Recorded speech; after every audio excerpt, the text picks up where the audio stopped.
On tâte et surtout on réfléchit à 2 fois avant d'acheter. Tous les prix des aliments ont augmenté. Et cette hausse, les Ivoiriens la ressentent dans leur portefeuille et au quotidien, ce qui suscite la colère. On ne peut rien payer même. Avant le piment pour 25 tu peux avoir, 50 tu peux avoir. Maintenant le piment est jusqu'à 100 francs.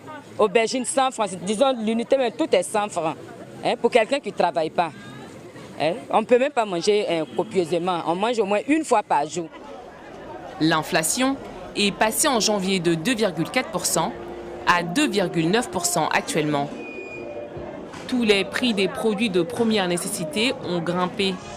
Plus 8% sur l'huile, plus 9% sur le poisson et plus 13% sur la viande. Tout a augmenté. Donc si tu faisais le marché à 2000, tu es obligé de faire 3000 maintenant pour faire le marché. Pour à peine t'en sortir pour pouvoir manger correctement. Des prix qui explosent à cause de la crise sanitaire, mais aussi à cause des nombreuses coupures d'électricité qu'a connu le pays ces derniers mois. Ces coupures ont fortement ralenti la production des aliments, devenue insuffisante pour répondre à la demande, ce qui fait augmenter les prix.